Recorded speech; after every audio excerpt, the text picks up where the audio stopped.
রসুলপুর গ্রামে এক কাটুরে বাস করত। তার নাম ছিল সুজন। তার একটি ছেলে ছিল রানা। রানার মা মারা গেছে প্রায় অনেক দিন হলো।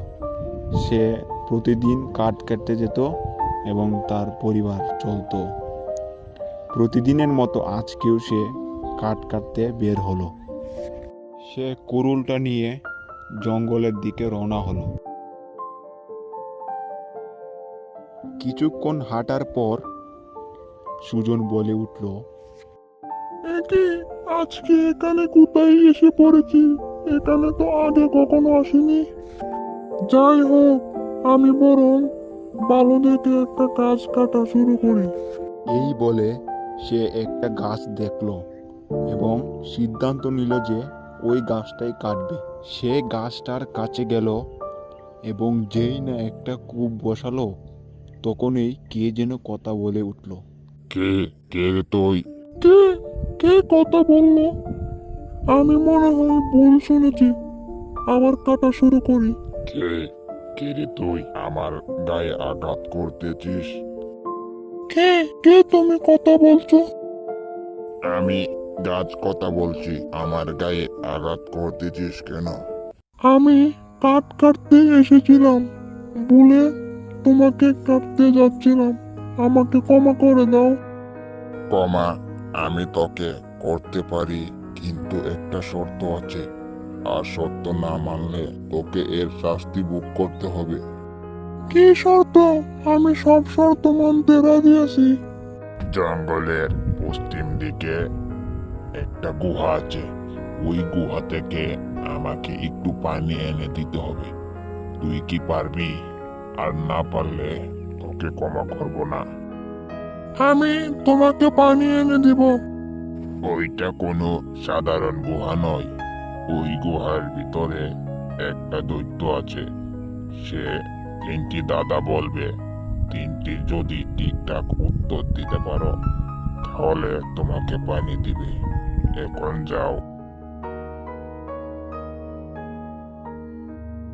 সুজন সেখান থেকে বাড়িতে চলে আসে এবং কুড়ুলটা বাড়িতে রেখে সে আবার বাড়ি থেকে বের হলো ওই জঙ্গলের গুহার উদ্দেশ্যে।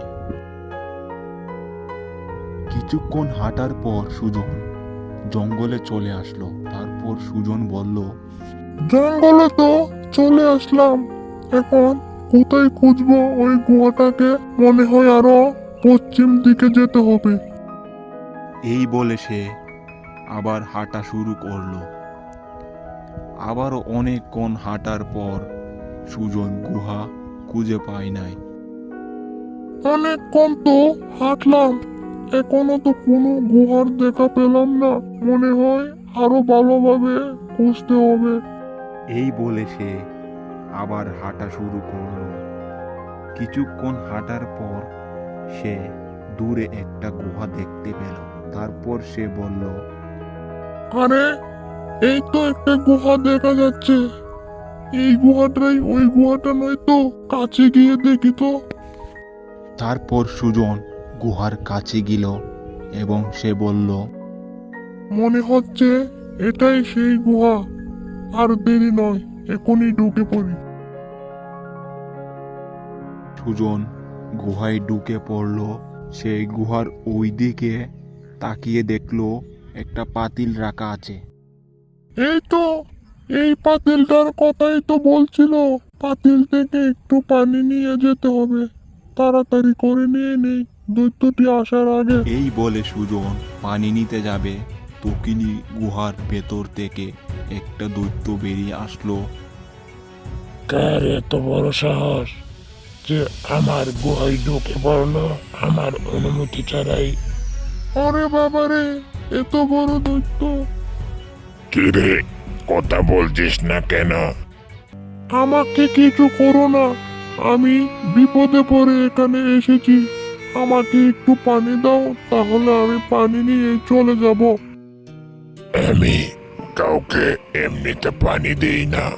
আমার কিছু শর্ত আছে। কি শর্ত মানতে হবে? আমি সব শর্ত মানতে রাজি আছি। আমার তিনটি দাদার উত্তর যে দিতে পারবে আমি তাকেই পানি দিব। তুই কি আমার উত্তর দিতে পারবি? দাদাগুলো বলো, আমি পারবো।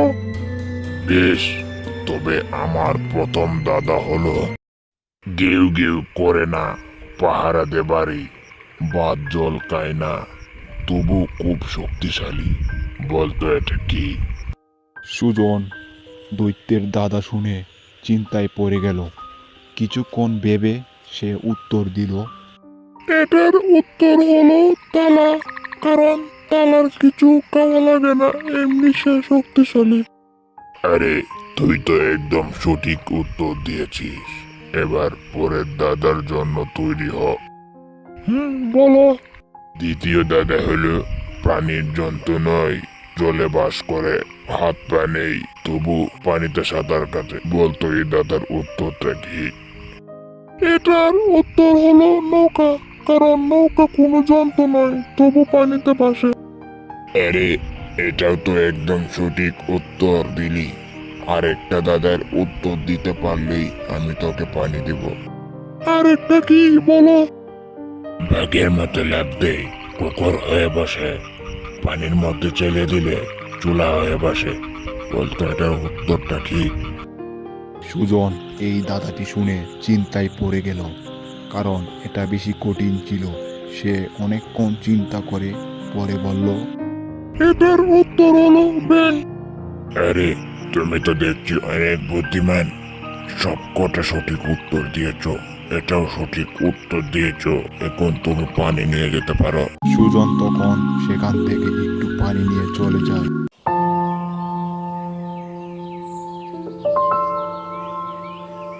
পানি তো পেলাম, এবার গাছটার কাছে যাই। সুজন এবার গাছটার উদ্দেশ্যে রওনা হলো।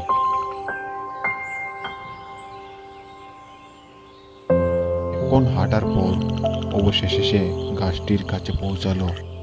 দেখো, আমি পানি নিয়ে এসেছি। আরে, তুমি তো অসম্ভবকে সম্ভব করেছো। আজ পর্যন্ত কেউই ওই গুহা থেকে পানি আনতে পারেনি। তুমি অসম্ভবকে সম্ভব করিয়ে দেখিয়েছো।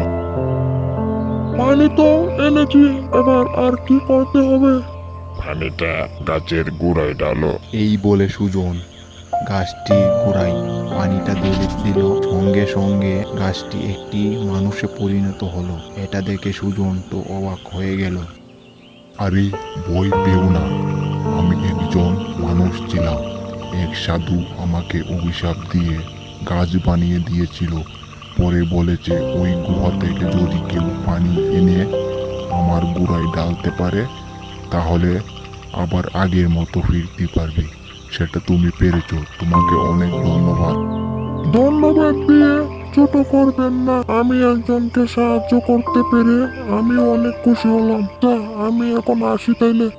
তুমি একটু দাঁড়াও, আমার কাছে কিছু কয়েন আছে, ওগুলা তুমি নিয়ে যাও, তাহলে তোমার আর কষ্ট করতে হবে না। তারপর সুজন সেই কয়েনগুলা নিয়ে সে বাড়িতে চলে যায় এবং সুখে শান্তিতে বাস করতে থাকে।